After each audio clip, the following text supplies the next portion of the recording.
Oi, meus queridos. É hora de continuarmos o nosso estudo bíblico no livro de Apocalipse.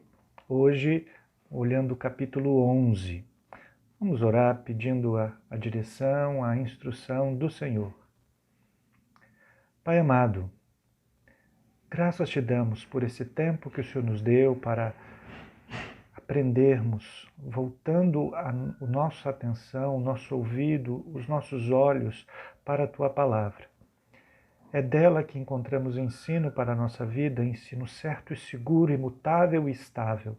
Graças te damos, porque o Senhor deixou registrada a tua vontade para o teu povo e para todo homem que quiser ouvir.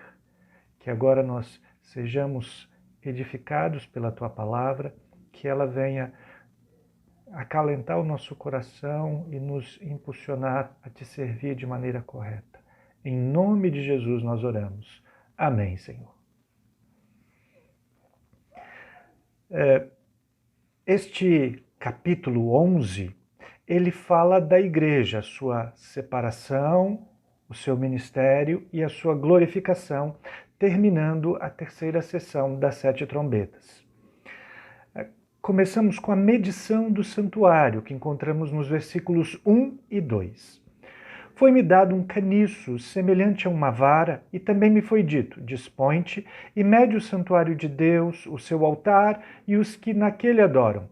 Mas deixa de parte o átrio exterior do santuário, não o meças, porque ele foi dado aos gentios. Estes, por 42 meses, calcarão aos pés a cidade santa.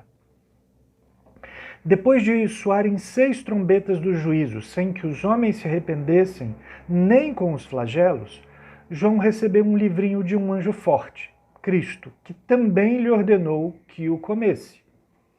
Ao comer o livrinho, João sentiu doce ao paladar e amargo ao estômago, o que indica que o evangelho é doçura para os que recebem e o alívio dos cansados e sobrecarregados, e precisa ser entranhado em nossas vidas, mas vivê-lo e proclamá-lo neste mundo é amargo, porque os que querem viver piedosamente serão perseguidos. E esta obra dos crentes é o que foi enfatizado quando foi dito a João que profetizasse a respeito dos povos, nações, línguas e reis, como fizeram os profetas do Antigo Testamento, anunciando o juízo do Senhor. Foi esta ordem que ele recebeu assim que comeu o livro. Em seguida, com uma semelhança à visão de Ezequiel, João recebe uma instrução para medir o santuário de Deus, o seu altar e os que nele adoram. Podemos entender que a medição do santuário tem o sentido de separá-lo do que é profano e de protegê-lo de qualquer dano. Quando observamos essa medição com base no contexto imediato, isso é, a instrução de João profetizar e as 2 testemunhas martirizadas em decorrência do seu testemunho. São os versículos anteriores e o texto que vem a seguir, que eu leio para os irmãos. Tomei o livrinho da mão do anjo e o devorei. Na minha boca era doce como mel. Quando, porém, o comi, meu estômago ficou amargo. Então me disseram: é necessário que ainda profetizeis a respeito de muitos povos, nações, línguas e reis. No texto seguinte diz assim: darei as minhas 2 testemunhas que profetizem por 1260 dias, vestidas de pano de saco. Quando tiverem então concluído o testemunho que devem dar, a besta que surge do abismo pelejará contra elas e as vencerá e matará. É o que lemos no finzinho do capítulo 10 e nos versículos 3 e 7 desse mesmo capítulo 11. Então, mostrando que está falando de um compromisso de pregar e ser guardado até que chegue a morte. Se a gente olhar o texto paralelo também do livro sobre a medição de Jerusalém que descia do céu, lá no capítulo 21, nós lemos assim: Aquele que falava comigo tinha por medida uma vara de ouro para medir a cidade, as suas portas e a sua muralha. Nela nunca jamais penetrará coisa alguma contaminada, nem o que pratica abominação e mentira, mas somente os inscritos no livro da vida do Cordeiro. Então veja que a medição coloca uma proteção e ao mesmo tempo uma santificação, de maneira que nada contaminado, nada impuro possa entrar. Fora que os paralelos dessa medição no Antigo Testamento dão base para dizer que é isso. É proteger e separar do que é profano. Eu leio 2 profetas, primeiro Ezequiel. Vi um muro exterior que rodeava toda a casa e na mão do homem uma câmara de medir de 6 côvados, cada um dos quais media 1 côvado e 4 dedos. Ele mediu a largura do edifício, 1 cana, a altura, 1 cana. Mediu pelos 4 lados. Havia um muro em redor de 500 canas de comprimento e 500 de largura para fazer separação entre o sano e profano. Veja, Ezequiel 40 e depois 42:20 mostram isso. Zacarias, logo no início do capítulo 2, também fala sobre essa medição. Tornei a levantar os olhos e vi. E eis um homem que tinha na mão um cordel de medir. Então perguntei, para onde vais tu? Ele me respondeu, medir Jerusalém, para ver qual é a sua largura, qual é o seu comprimento. Eis que saiu o anjo que falava comigo, e outro anjo lhe saiu ao encontro. E lhe disse, corre, fala a este jovem, Jerusalém será habitada como as aldeias sem muros, por causa da multidão de homens e animais que haverá nela. Pois eu lhe serei, diz o Senhor, um muro de fogo em derredor. Eu mesmo serei no meio dela a sua glória. Então veja, a medição separando Jerusalém e o próprio Senhor sendo o muro de proteção. Por isso, essa medição do santuário se refere à separação do que é profano e à proteção, como todas as outras referências a esse assunto tratam. Mas a gente não pode imaginar que ver esse santuário de forma física, literal, o templo de Herodes, o templo de Jerusalém. Lembrando que é uma visão que João tem.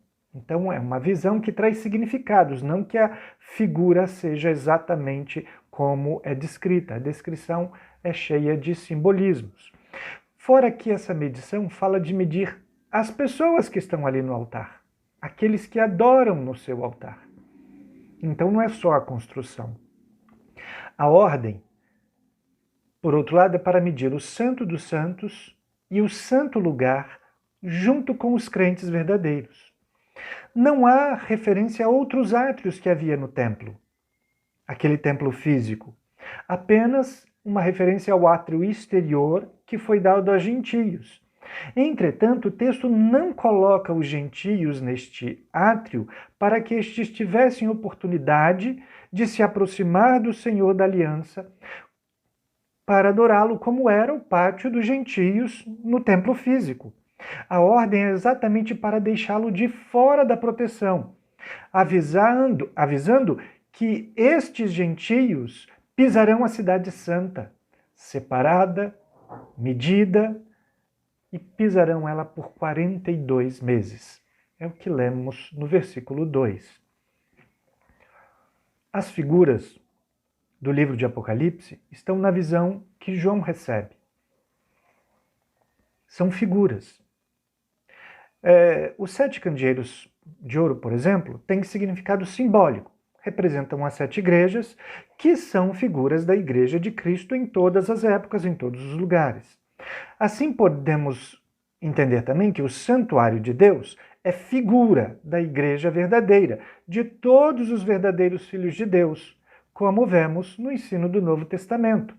Há várias referências onde os crentes são chamados de santuário de Deus, santuário do Espírito Santo. Eu leio particularmente Efésios 2, de 19 a 21. Assim, pois, já não sois estrangeiros e peregrinos, mas concidadãos dos santos. Sois da família de Deus, edificados sobre o fundamento dos apóstolos e profetas, sendo ele mesmo, Cristo Jesus, a pedra angular, no qual todo edifício bem ajustado cresce para o santuário dedicado ao Senhor. Veja que os crentes, chamados de filhos de família de Deus, são descritos como uma construção, o santuário do Senhor. Essa medição dos crentes verdadeiros, essa proteção, não se estende para aqueles que, mesmo participando da vida da igreja, ou até se tornando membros da igreja, não são crentes verdadeiros. Estão ali por interesse ou sem nenhum compromisso com o Senhor. Um exemplo que nós encontramos no Novo Testamento é Simão o Mágico. Ouviu a pregação de Filipe, abraçou a fé, foi batizado e logo depois, junto com os apóstolos, já estava querendo fazer comércio do dom do Espírito Santo. E por isso, esse relato que vai até o versículo 21, mais ou menos, do capítulo 8 de Atos dos Apóstolos, Pedro diz assim: não tens parte nem sorte neste ministério, porque o teu coração não é reto diante de Deus. Então era alguém que se tornou membro da igreja, mas não tinha nada a ver com ela. Fora isso, tem os judeus que questionavam o Senhor Jesus, que eram o povo de Deus, a igreja dos moldes do Antigo Testamento. Em João 8, nós vemos Jesus falando assim com eles: vós fazeis as obras de vosso pai. Disseram eles: nós não somos bastardos, temos um pai que é Deus.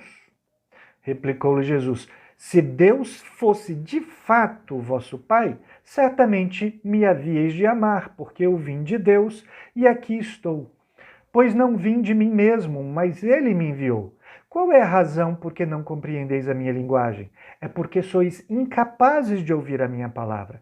Vós sois do diabo, que é o vosso pai, e quereis satisfazer-lhes os desejos. Ele foi homicida desde o princípio, jamais se firmou na verdade, porque nele não há verdade. Quando ele profere mentira, fala do que lhe é próprio, porque é mentiroso e pai da mentira. Mas porque eu digo a verdade, não me credes. Quem dentre vós me convence de pecado? Se vos digo a verdade, por que razão não me credes? Quem é de Deus, ouve as palavras de Deus.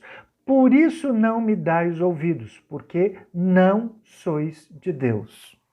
Veja, eram membros, parte do povo de Deus, mas Jesus está dizendo: vocês não são de Deus. E estes membros infiéis, olhando aqui a medição de Apocalipse, que deixa de lado o pátio dos gentios, eles devem ser rejeitados. Como Jesus explicando como a igreja proceder com a disciplina. Há um irmão que pecou, não ouviu o outro irmão, 2, não ouviu os presbíteros, então Jesus conclui assim: e se ele não os atender, diz-o à igreja. Se recusar ouvir também a igreja, considera-o como gentio e publicano. Em verdade vos digo que tudo que ligardes na terra terá sido ligado no céu, e tudo que desligardes na terra terá sido desligado nos céus. Mateus 18, 17 e 18. Então eles são gentios. E o texto de Apocalipse diz que eles se voltarão contra a cidade santa durante toda a época do Evangelho. É capaz de você encontrar algum comentarista falando que esses falsos, esses do pátio dos gentios serão pisados. Mas não, eles é que receberão a incumbência de pisar a igreja, a cidade santa. E farão isso durante toda a época do Evangelho, 42 meses ou 1260 dias, como é o texto que vem a seguir. Darei as minhas 2 testemunhas que profetizem por 1260 dias, vestidas de pano de saco. Ou, quando a gente olha mais no capítulo seguinte, A mulher, porém, fugiu para o deserto, onde lhe havia Deus preparado lugar, para que nele a sustentassem durante 1260 dias. Fora isso, esse mesmo tempo, 42 meses ou 1260 dias, é o mesmo equivalente a um tempo, 2 tempos, metade de um tempo, ou 3 anos e meio. O mesmo capítulo 12, seguinte, no versículo 14, diz assim: Por isto, festejai, ó céus, e vós, os que habitais. Ai da terra e do mar, pois o diabo desceu até vós cheio de grande cólera, sabendo que pouco tempo lhe resta. Essa é a medição.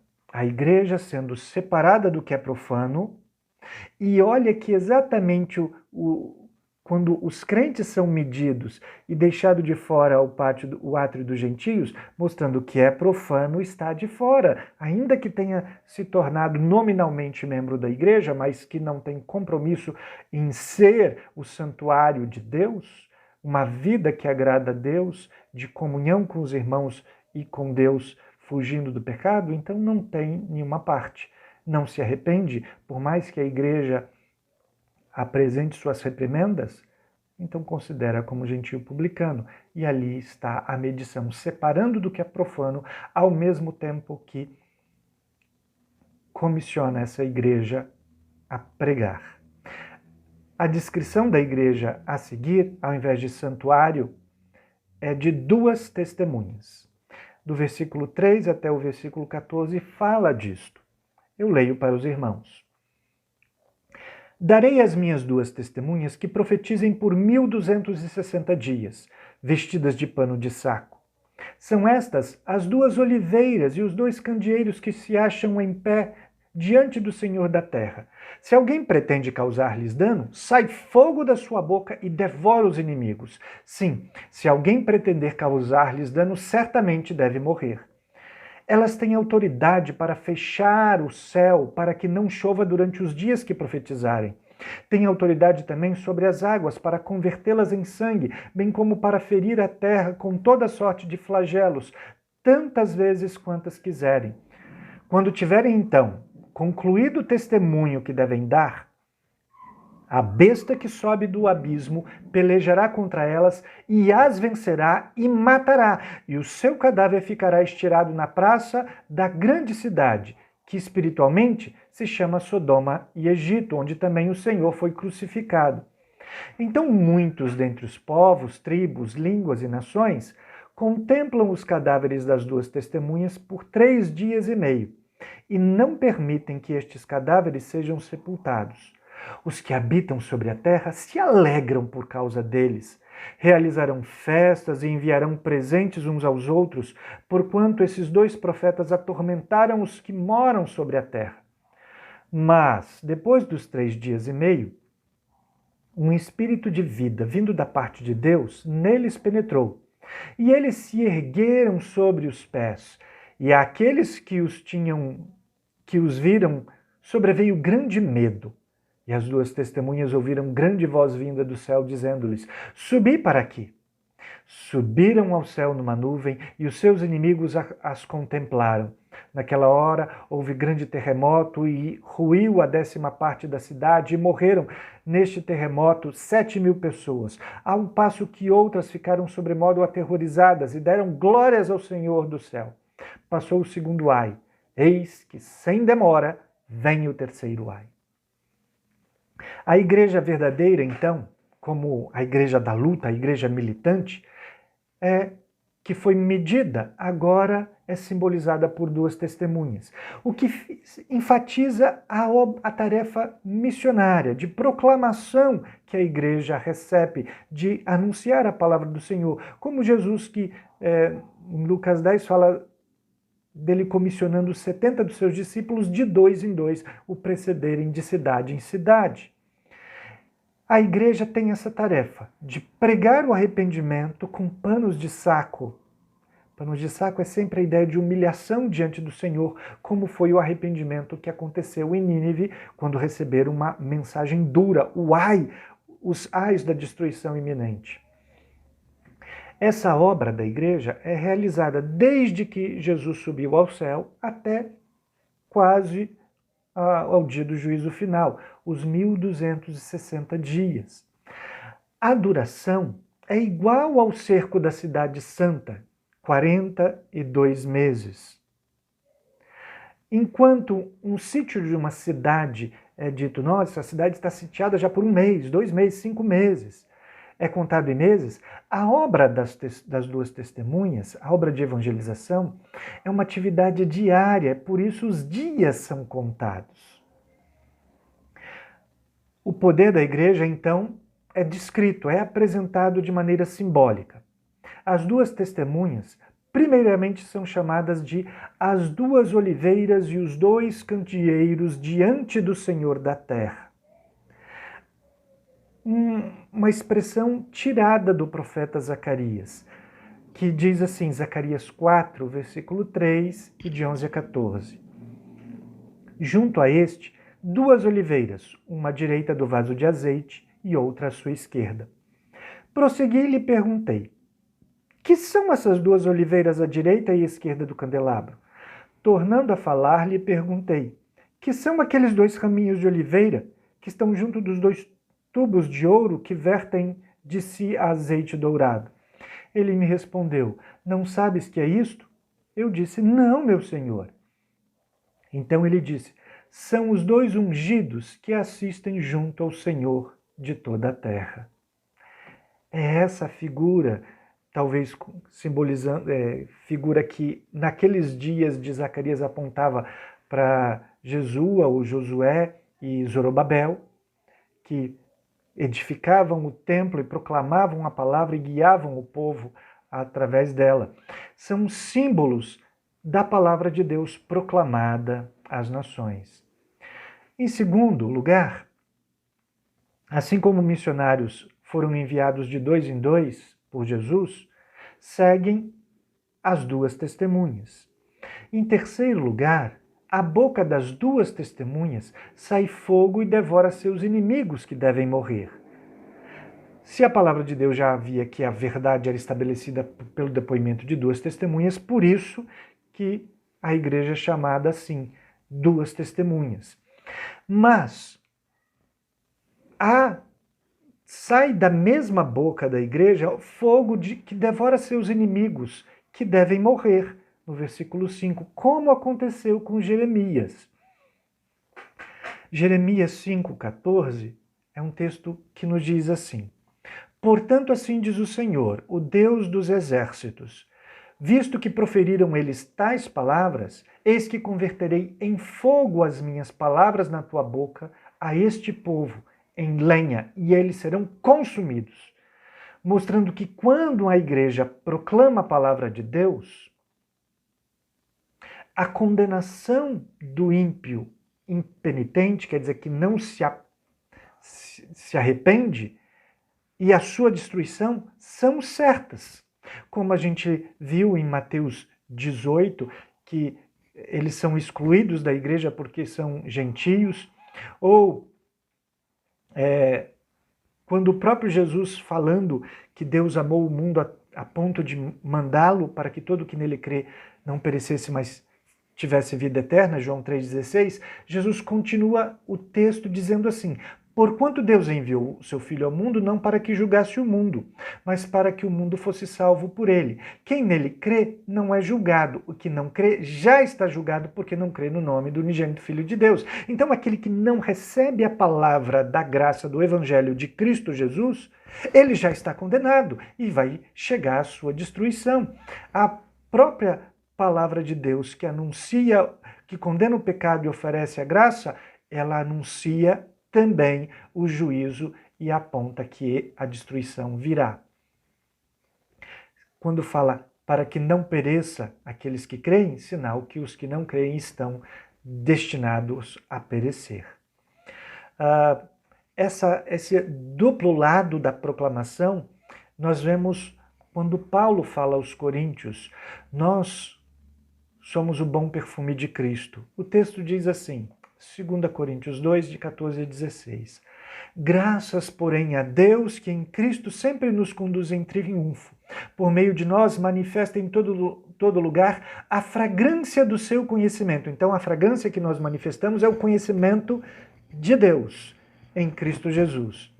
Porque nós somos para com Deus o bom perfume de Cristo, tanto nos que são salvos como nos que se perdem. É o mesmo perfume que proclama o conhecimento de Deus para quem se salva e para aqueles impenitentes. Para com estes, os que se perdem, cheiro de morte para a morte. Para com aqueles, os que são salvos, cheiro de vida para a vida. Quem, porém, é suficiente para estas coisas?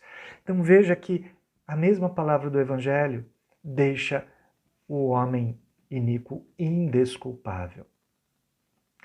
Em quarto lugar, olhando a simbologia da igreja, as duas testemunhas receberam poder para fechar o céu para que não chovesse. Por 3 anos e meio, uma figura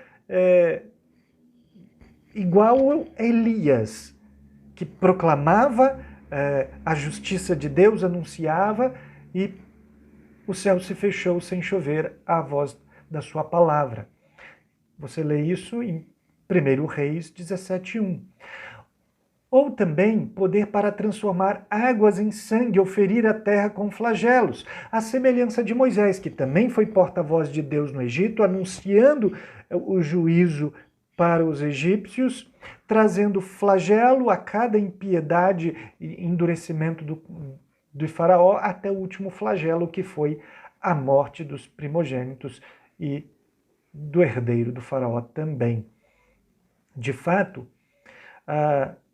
as testemunhas estão ali, derramando desgraças sobre o mundo iníquo. Veja que algo que nós já lemos lá no capítulo 8, de 3 a 5, quando as orações dos santos incensadas chegam até o altar de Deus, no mesmo incensário, ou incensório, são tiradas brasas de fogo do altar e atiradas à terra. Então, essa ação da palavra de Deus, do poder da igreja, as duas testemunhas, que proclamam a palavra de Deus, de anunciarem o juízo e os flagelos, é evidente. Mais ainda, é dada autoridade à igreja para proferir os julgamentos através do seu ofício de pregar a palavra.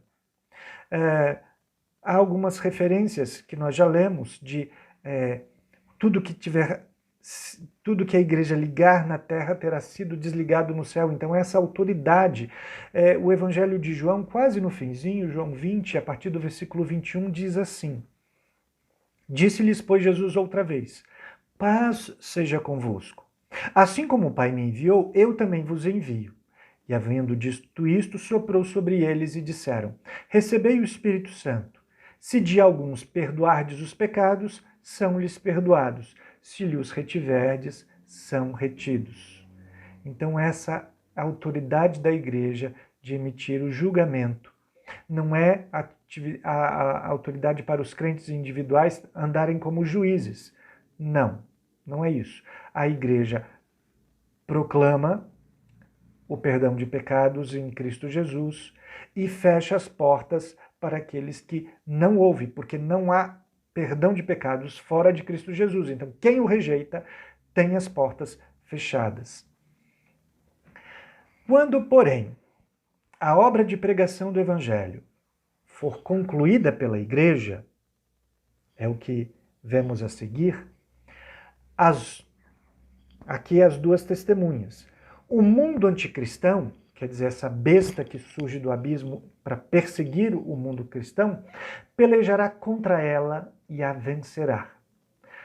Logo antes da segunda vinda, o cadáver da igreja, quer dizer, o seu testemunho público foi calado em definitivo, ficará estirado na praça de Jerusalém terrena. Vários momentos na história a igreja quase foi calada, mas haverá um tempo em que ela vai concluir a obra, quando todos os eleitos terão ouvido e crido no Evangelho, então ela será destruída, quer dizer, escalada de maneira que a sua palavra não é ouvida, sequer tem chance de proclamar. Ficará estirado na praça da Jerusalém terrena. É essa a figura. É a cidade onde o Senhor foi crucificado. Ou seja, está ali com a religião, mas agora já se foi. O que revela o caráter imoral e a sua perseguição aos cristãos. O caráter moral, porque a cidade onde o Senhor foi crucificado se chama Sodoma. E a perseguição anticristão, porque a cidade onde o Senhor foi crucificado se chama Egito, que perseguia o povo de Deus. Então é uma figura mostrando quando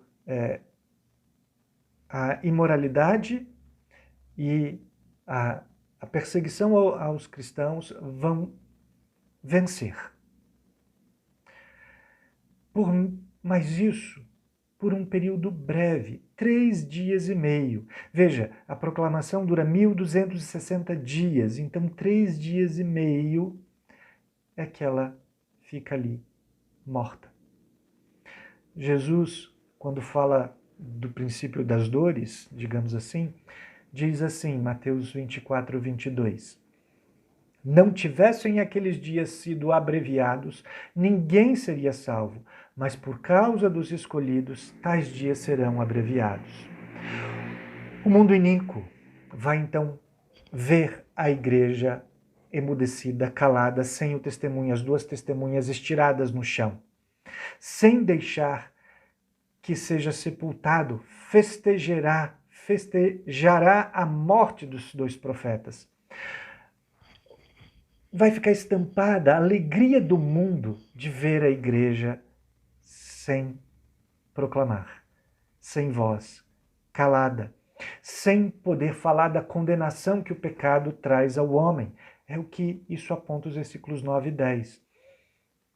Há um evento que aconteceu nos dias de Jesus, já no seu ministério. Herodes e sua esposa, que agiram e mataram João Batista por causa da pregação do arrependimento que ele fazia.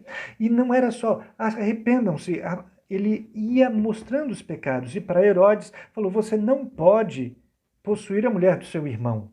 E por isso condenava. Herodes ficava desgostoso, mas temia a multidão que aclamava João Batista. Por fim, numa de suas festas, o dia do seu aniversário, a sua filha dança e, pelo conselho da mãe, pede a cabeça de João Batista numa bandeja.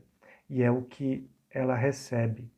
Veja, calando a testemunha que aponta o pecado do homem. Mas a vitória do mundo iníquo é aparente. Depois daqueles 2 dias e meio de festa para os perseguidores da igreja, das 2 testemunhas, ela ressuscitará. Entrará de novo o Espírito nela, e ela ressuscitará e subirá numa nuvem. Não se trata de algum arrebatamento secreto, como alguns tentam dizer. Mesmo porque os inimigos amedrontados contemplarão sua subida ao céu. Não é escondido. Fala do único arrebatamento que existe. No mesmo instante, a terra se abala, a totalidade dos destinados à morte, 7.000, 7 quer dizer totalidade e 1.000 para dizer que é para todo canto o número inteiro, a grandiosidade do seu número, daqueles destinados à morte morrerá. O restante das pessoas aterrorizadas dará glória a Deus. Não quer dizer que elas se converterão, mas que se virão forçadas a glorificar a Deus, porque toda língua confessará que Jesus Cristo é Senhor, para a glória de Deus Pai. É dar glória a Deus como fez Nabucodonosor várias vezes, mas nunca foi um homem convertido. Certamente o vosso Deus é Deus dos deuses, o Senhor dos senhores, falou isso para Daniel. Ou disse, bendito seja o Deus de Sadraque, Mesaque e Abednego, que enviou o seu anjo. Ou depois, quando ele ficou com uma besta pastando no campo, tomando chuva e sol, e quando ele glorificou, exaltou ao Rei do céu, que é verdadeiro em todas as obras, ainda que trouxesse uma obra de justiça sobre o seu coro, e os seus caminhos justos, ele humilha quem está na soberba. Essa é a adoração de Nabucodonosor, que nunca se tornou parte do povo de Deus. E assim, foi-se o segundo ai. O mundo, a despeito das advertências das 6 trombetas, permaneceu impenitente. Também rejeitou o testemunho que acontecia ao mesmo tempo das trombetas, o testemunho da igreja. Sem demora vem o terceiro ai, a 7ª trombeta, o juízo final. E é tudo imediato.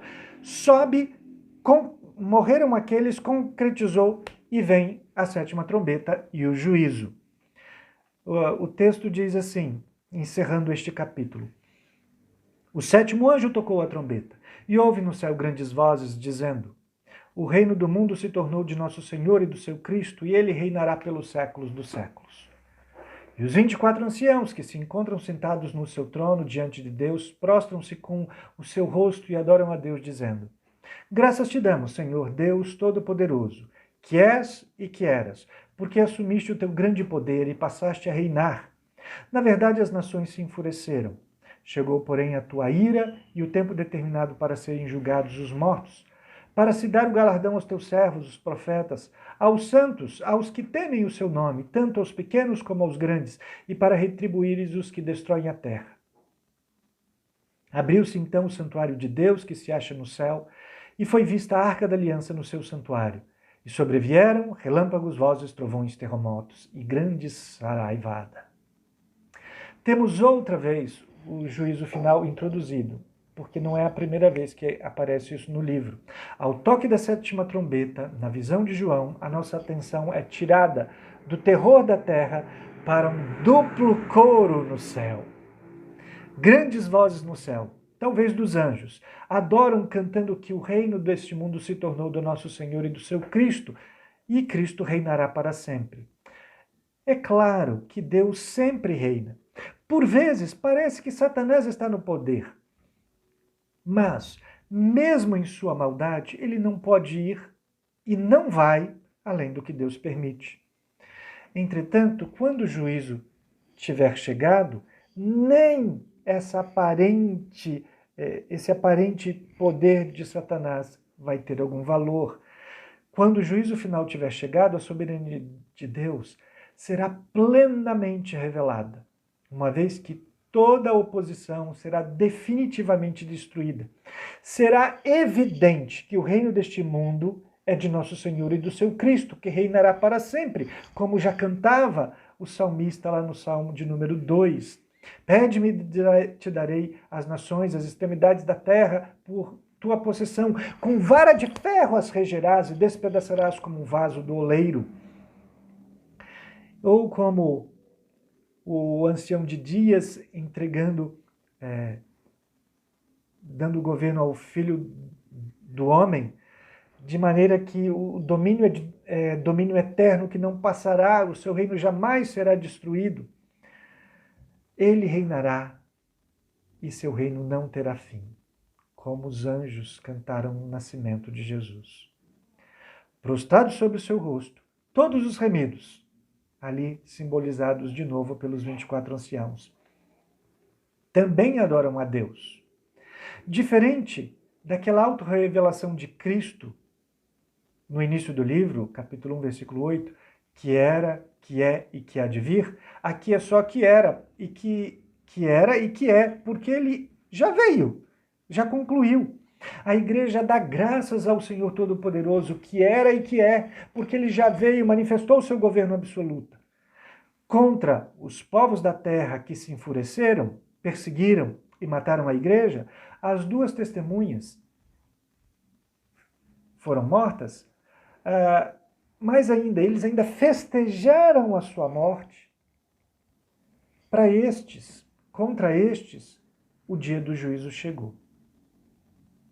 Chegou a hora da ira divina se revelar completamente para julgar os mortos, galardoando aos profetas, aos santos, aos que têm o seu nome, por menor que seja a influência de cada um dos crentes verdadeiros, enquanto os destruidores serão destruídos.